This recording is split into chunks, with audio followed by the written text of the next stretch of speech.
Hello, नमस्कार दोस्तों। एक 60 साल का बूढ़ा जो है, खेती-बाड़ी करके जो है, कटाई करके जो है दोपहर में खाना खाने के लिए घर आता है, तो वो देखता है कि उसकी बहू जो है, सो गई है। वो बाहर से खटखटाता है लेकिन वो उठती नहीं है। फिर ये डायरेक्ट उसके कमरे में चला जाता है और जैसे ही उसके कमरे में देखता है, तो बहू जो है नींद में सो रही होती है, उसके कपड़े अस्त-व्यस्त रहते हैं।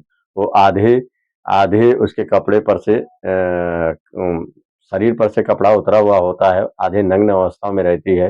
जब उसको देखता है तो इसका मन फिसल जाता है और ये जो है, इसके मन में जो है पाप समा जाता है और ये अपनी बहू के पास जाके जो है कुछ ऐसा कर देता है, जिसको देखकर या सुनकर दोस्तों ऐसे आपके पैरों तले ज़मीन खसक जाएगी और इतना ऐसा काम कर देता है जिससे जो है इसकी पूरी ज़िंदगी खराब हो जाती है। अरे दोस्तों, ये कहानी आप लोग को जो है पूरी विस्तार पूर्वक सुनाते हैं।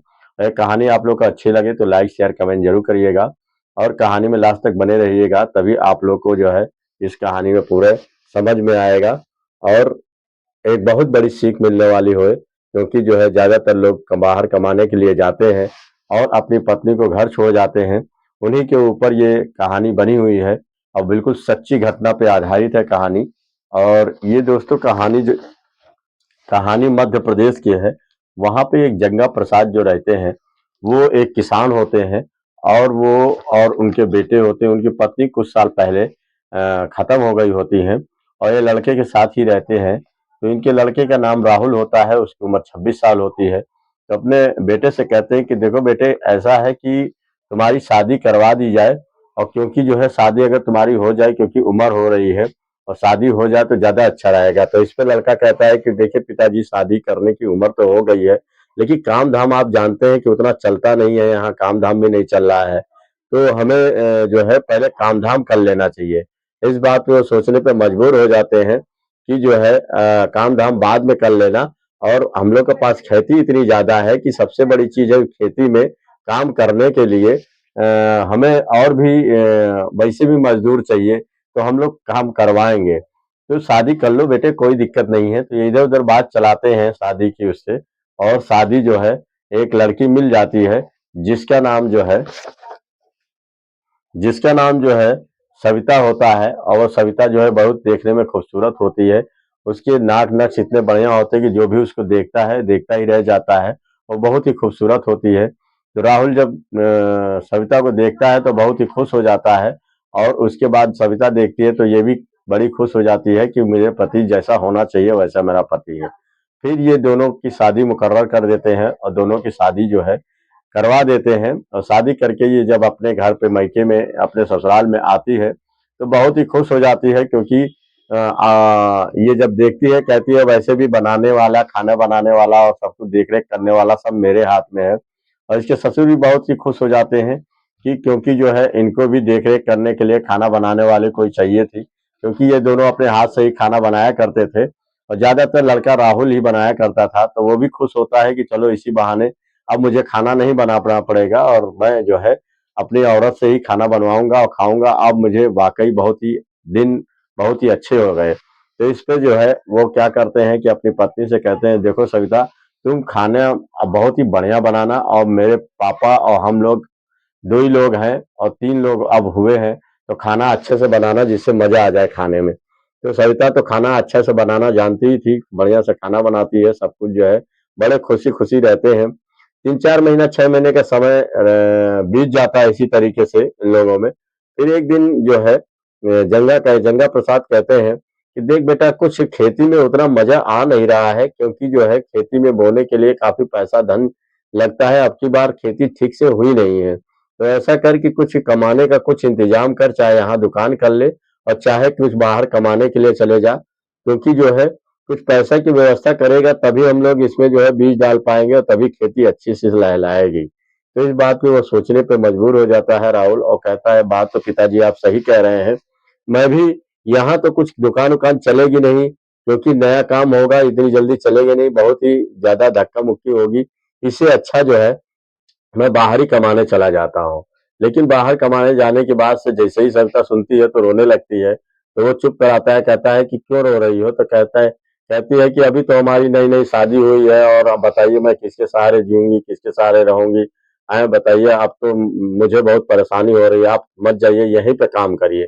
तो इस पे राहुल समझाता है, कहता है तुम परेशान मत हो, मैं कमाने जा रहा हूँ तो क्या हुआ, पापा वो घर पे हैं और वहां से मैं कमा के भेजूंगा, फिर जो पैसा हो जाएगा तो हम लोग खुद ही इतना यहाँ पे अन्न उपजाएंगे, बेचेंगे और कोई दिक्कत नहीं होगी, यहीं पे हम छोटी मोटी दुकान कर लेंगे। तो इस पे सविता बड़ी खुश होती है, कहती है ठीक है, लेकिन ज्यादा दिन आप वहां ना रहिएगा और फोन बराबर करते रहिएगा।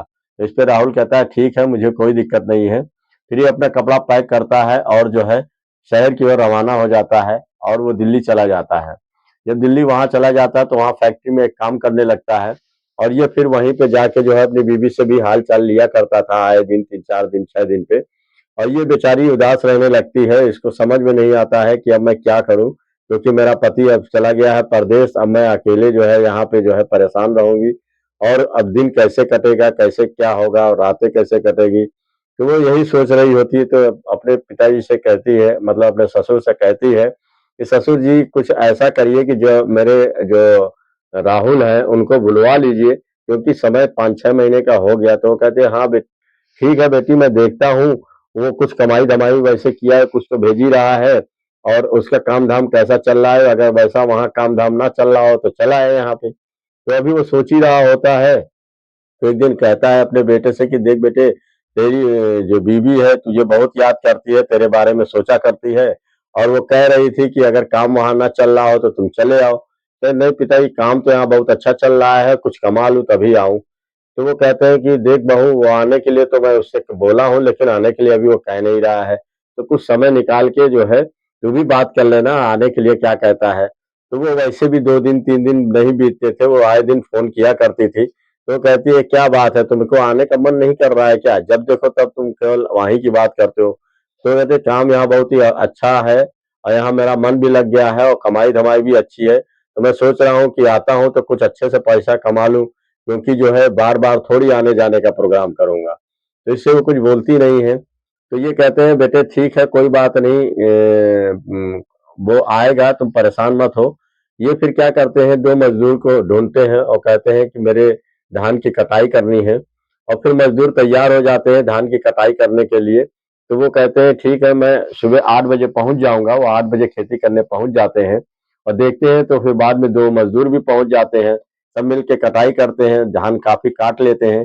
काटने के बाद इनको भूख लगती है, ये कहते हैं ठीक है, तुम लोग ऐसा करो कि जाओ तुम लोग भी खाना वाना खा के आ जाओ, मैं जा रहा हूँ, मैं भी खाना खा के आता हूँ। तो जब ये खाना खाने पहुंचते हैं तो देखते हैं कि सन्नाटा रहता है घर में। तो ये कहते हैं मेरी बहू तो कहीं जाती नहीं है, फिर अचानक ही कहाँ चली गई। आवाज देते हैं तो वो दरवाजा खोलती है, खुलती नहीं है, तो वो सोचने लगते हैं कि आखिर कहाँ चली गई, क्या बात है। फिर वे डायरेक्ट इसके कमरे में घुस जाते हैं। जब देखते हैं तो वहां पे बेडरूम पे ये इसके जो कपड़ा होता है अस्त व्यस्त रहता है और आधी नग्न अवस्था में रहती है। तो ये उससे कुछ बोलते नहीं है, वहां पर जाके बैठ जाते हैं। बैठने के बाद जो है अपनी बहू से कहते हैं कि खाना वाना कुछ बनाई हो। तो कहते हैं कि हाँ खाना बाबूजी बनाए हूँ, कोई अभी मैं परोस के लाती हूँ। फिर वो तुरंत उठती है, उठने के बाद जो है वो जाती है, खाना जो है परोस के लाती है। इस बात पे जो है वो वहीं पे जो है, जो उनके ससुर होते हैं जंगा प्रसाद, वहीं पे खाना खाने लगते हैं और उसको एक-टक करके अपनी बहू को देखने लगते हैं, निहारने लगते हैं और बहू भी उसको जो है एक टकटकी नज़र से देखती है। उसको भी समझ में आता है कि ससुर जो है हमको जो है देख रहा है काफ़ी देर से, तो लगता है कि कोई बात ज़रूर है। एक-दूसरे को काफ़ी देर देखने के बाद जो है मन ही मन मुस्कुरा रहे थे कि अब कुछ कहने की बात, बहुत कुछ कहने की लग रहा था, कह रहे थे लेकिन कुछ बोलते नहीं हैं। फिर वो खाना खाते हैं, कहते हैं कि ठीक है बहू, दरवाजा बंद कर लेना, अब मैं जा रहा हूँ खेत पे, कुछ काम करके आता हूँ, तब हम लोग शाम को मिलेंगे तब बातें करेंगे। तो इस बात पे वो सोचने लगती है कि पिताजी ऐसी क्या बात करेंगे, लगता है कि वो कोई बात अच्छी करेंगे। और फिर वो जो है अपने काम धाम करने लगती है और ये जाते हैं कटाई करते हैं, काफी खेत की जब कटाई कर लेते हैं तो काफी शाम को जो है आते हैं, थके मांदे आते हैं। आने के बाद जो है बहू इनकी क्या करती है, तुरंत जो है पानी लाती है और पानी लाने के बाद ये हाथ में धोते हैं। हाथ में धोने के बाद खाना लगा हुआ होता है, खाना खाते हैं और खाना खाने के बाद जो है वो जो है अपनी बहू के कमरे में पहुंच जाते हैं और वहां पे जो बहू लेटी होती है तो वो जो है उसी के कमरे में जाके लेट जाते हैं और लेटने के बाद फिर वो बहू जैसे ही सब चाहती है और उठती है तो उसको पकड़ लेते हैं। पकड़ने के बाद कहते हैं कि देखो बहू, लगता है कि हमें तुमसे बहुत प्यार हो गया, क्योंकि मैंने तुम्हें दिन में देखा था तो तुम बहुत अच्छी और खूबसूरत लग रही थी और मुझे तुम बहुत पसंद हो। तो इस बात पे वो कुछ बोलती नहीं है और वो जो सविता जो है इसकी इनको गले से लगा लेती है। लगाने के बाद दोनों जो है एक दूसरे से खूब प्यार करने लगते हैं और प्यार करने के बाद एक दूसरे से बातें करते हैं और करने के बाद जो है इनकी सेक्स क्रिया दोनों में बहुत तेज जागृत हो जाती है और ये दोनों आपस में शारीरिक संबंध बनाते हैं। 2 घंटे शारीरिक संबंध बनाने के बाद जब थक जाते हैं तो वहीं पे लेट जाते हैं। लेटने के बाद जब सुबह होती है तो फिर वो अपने काम पे चले जाते हैं और सविता जो है उन्हीं के बारे में सोचा करती है कि आखिर जो है वो कब आएंगे, दोपहर में आएंगे तो दोपहर भी मजा लिया जाएगा। फिर वो एक दूसरे से मजा लेने की ही बातें सोचा कर रहे थे। फिर एक दिन वो कहते हैं कि आखिर बेटा भी मेरा आने के लिए कह रहा है, कहीं आ ना जाए। फिर अपनी बहू से कहते हैं कि देखो बात कर लेना, कहीं अचानक वो आ ना जाए। फिर एक दिन वो फ़ोन इनका बेटा ही कर देता है बहू पे। तो जब बहू फ़ोन उठाती है, सविता फ़ोन उठाती है तो कहती है, बोलो क्या हाल-चाल है?